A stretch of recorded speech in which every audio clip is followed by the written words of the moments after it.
चार साधु और चोर की कहानी। दोस्तों, यह कहानी बड़ी ही महत्वपूर्ण और शिक्षाप्रद है। मेरा आपसे आग्रह है कि इस कहानी को बड़े ध्यान से सुनना। इस कहानी में आपको बड़ी अच्छी जानकारी मिलने वाली है। दोस्तों, चार साधु थे। वह शहर के पास एक जंगल में रहते थे और वह भगवान का भजन स्मरण किया करते थे। उन चारों साधुओं की अपनी अलग अलग एक निष्ठा थी। एक दिन वहां के राजा ने अपनी स्त्री से कहा कि हमें अपने लड़के को अच्छा संत बनाना है, फिर वह चाहे राज्य करे और चाहे साधु बन जाए। रानी ने कहा कि महाराज, जो संत बनना चाहता है वही संत बन सकता है, दूसरे के बनाने से कैसे बन जाएगा? या आपका और मेरा थोड़े ही उपाय कोई काम करेगा? राजा ने कहा कि एक उपाय है और वह उपाय है सत्संग, क्योंकि सत्संग सुनने से बड़े बड़े बिगड़े हुए लोग भी सुधर जाते हैं। जिस तरह से पारस पत्थर में लोहे को छुआ देने से वह सोना बन जाता है, इसी तरह से सत्संग सुनने वाला व्यक्ति, उसके सभी प्रकार के पाप नष्ट हो जाते हैं और वह यदि कुमार्ग पर चलता है तो वह अच्छे मार्ग पर चलने लगता है। रानी बोली कि ऐसा कोई अच्छा यदि संत है जिसके पास हम अपने लड़के को भेज दें। तो राजा ने कहा कि यहाँ पास ही में जंगल में चार बहुत अच्छे संत रहते हैं, हम उनके पास अपने लड़के को भेज देते हैं। इस प्रकार राजा और रानी बातें कर रहे थे। रात का समय था। दैव योग से एक चोर, जो चोरी करने के उद्देश्य से उस राजा के घर में छिपकर उनकी बातें सुन रहा था। उस चोर के मन में आया कि चोरी करने से तो मैं फंस सकता हूँ, पर यदि साधु बन जाऊं तो हमारा काम बन जाएगा। राजकुंवर आएगा और मेरा चेला बन जाएगा, फिर चोरी करने की क्या जरूरत पड़ेगी। दोस्तों, उस चोर ने गिरुआ वस्त्र पहन लिया और जंगल में चला गया। उसके मन में आया कि यदि कोई पूछेगा तो मैं क्या उपदेश दूंगा। ऐसा सोचकर वह चोर चार संतों में से एक संत के पास पहुंचा और पूछा कि महाराज, कल्याण कैसे हो? संत ने कहा, भाई, किसी का जी मत दुखाओ, किसी को दुख मत दो, दिल किसी का मत दुखाना, क्योंकि यह दिल जो है इसमें भगवान का वास होता है। चोर बोला, और महाराज? संत बोले, और की कोई जरूरत नहीं, इस एक बात में ही काम तुम्हारा बन जाएगा। चोर जब दूसरे संत के पास पहुंचा और बोला कि महाराज, मैं कल्याण चाहता हूं, कोई उपाय बताओ। तो संत ने कहा, कभी किंचित मात्र भी झूठ नहीं बोलना, हमेशा सत्य का साथ देना और सत्य ही बोलना, चाहे गला ही क्यों न कट जाए। जैसा देखा, जैसा सुना और जैसा समझा, ठीक वैसे का वैसा ही कह देना। चोर बोला, और कोई बात महाराज? संत बोले, और की जरूरत नहीं है। अब वह चोर तीसरे संत के पास गया और बोला कि महाराज, मेरा कल्याण कैसे हो? मैं अपना कल्याण चाहता हूँ। संत ने कहा, सीधी सीधी बात है, रात दिन राम राम करो, भगवान का नाम लेने से बढ़कर कोई उपाय नहीं। चोर ने कहा कि और कोई उपाय? तो संत ने कहा, और कोई उपाय की जरूरत नहीं है। दोस्तों, अब वह चौथे संत के पास पहुंचा और बोला कि महाराज, कल्याण कैसे हो? संत ने कहा कि भाई, एक भगवान के शरण हो जाओ, मन में यह बात बिल्कुल अटल रहे कि मैं तो केवल भगवान का हूं। जैसे विवाह होने के बाद लड़की के मन में यह बात पूरी तरह से दृढ़ हो जाती है कि मैं कुंवारी नहीं हूं, मेरा विवाह हो गया है, ऐसे ही मन में यह बात दृढ़ हो जाए कि मैं भगवान का हो गया, अब मैं और किसी का नहीं हो सकता, मेरे लिए तो मेरे भगवान ही। चोर बोला, और कोई बात? संत बोले, और की जरूरत नहीं, इतने में ही काम हो जाएगा। चोर ने जब चारों संतों की चार बातें सीख ली और आगे जाकर वह बैठ गया। अब राजा वहां पर पहुंचा। वह सबसे पहले चारों संतों के पास गया। चारों ने एक एक बात राजा से कह दी। राजा ने देखा कि आगे एक पांचवा साधु भी बैठा है। राजा उसके पास भी गया और प्रार्थना की कि महाराज, कृपा करके कल्याण की बात बताएं। वह साधु वेश धरे जो चोर वहां पर चुपचाप ध्यान में बैठा था, वह वैसे ही ध्यान में बैठा रहा, कुछ नहीं बोला। राजा ने जब और अधिक प्रार्थना की तो वह बोला, मैं जैसा बताऊंगा वैसा करोगे?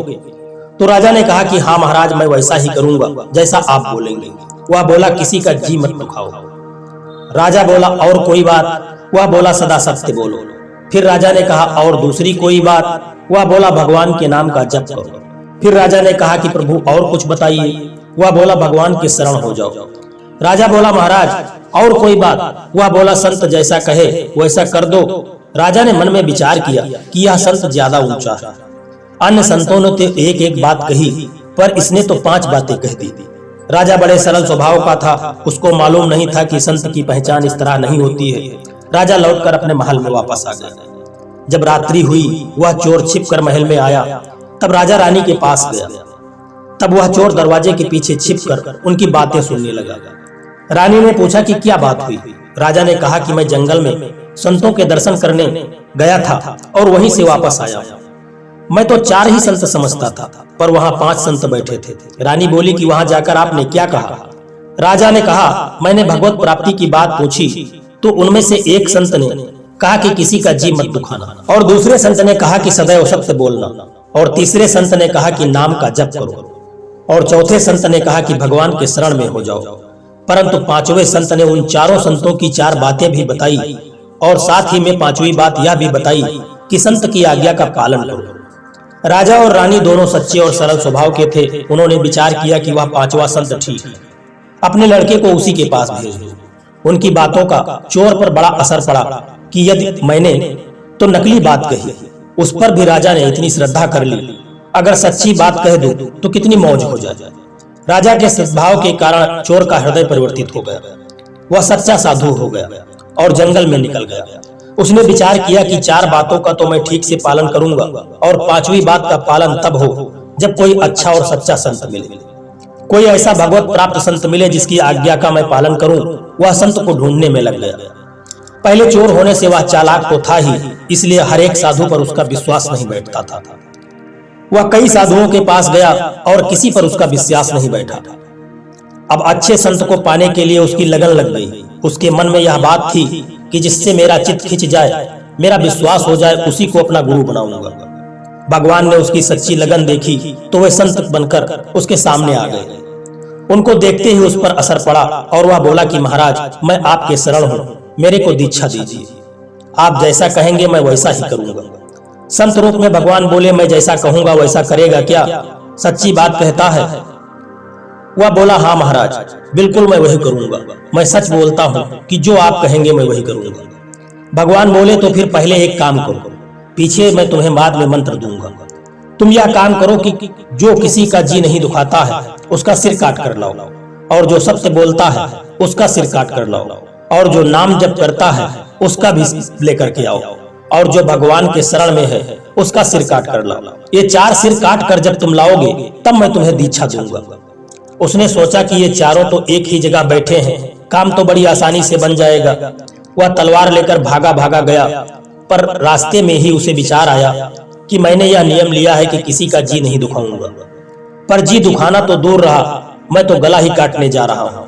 उसको विचार हुआ, ज्ञान आया कि यह काम हमसे नहीं होगा। उसमें सद्बुद्धि पैदा हो गई। वह भागा भागा वापस आया और भगवान ने पूछा कि ले आए क्या? वह बोला, हाँ ले आया हूं। भगवान बोले, कहां है? तो उस चोर ने कहा कि मेरे सिर में 4 बातें हैं। मैं किसी भी व्यक्ति का जी नहीं दुखाता हूं और सदैव सत्य बोलता हूं, भगवान के नाम का जप करता हूं और भगवान के शरण में। ये 4 बातें मेरे सिर में हैं, इसलिए मैं अपना ही सिर काट कर आपको दे देता हूं। भगवान ने कहा, बस अब आपको सिर काटने की जरूरत नहीं, हम तुमको दीक्षा देने के लिए तैयार हैं। दोस्तों, भगवान ने उसको दीक्षा दी और वह अच्छा संत बन गया। इस प्रकार चालाकी से 5 बातें धारण करने से भी चोर को भगवान मिल गए और वह संत बन गया। अगर कोई सच्चे हृदय से 5 बातों को धारण कर ले तो फिर कहना ही क्या, उसका जीवन बदल जाएगा। दोस्तों, कोई भी इंसान हो, इस कहानी में बताई गई इन 4 बातों को, और जो उस चोर ने एक 5वीं बात कही, उन 5 बातों को यदि किसी ने अपने जीवन में धारण कर लिया तो सदैव उसका कल्याण होने वाला है और वह अपने जीवन में कभी दुखी नहीं होगा। दोस्तों, आपको यह कहानी कैसी लगी है कमेंट करके जरूर बताना, और यदि कहानी आपको अच्छी लगी है तो वीडियो को एक लाइक करके चैनल को सब्सक्राइब करने की कृपा भी कर देना। जय श्री कृष्णा, राधे राधे।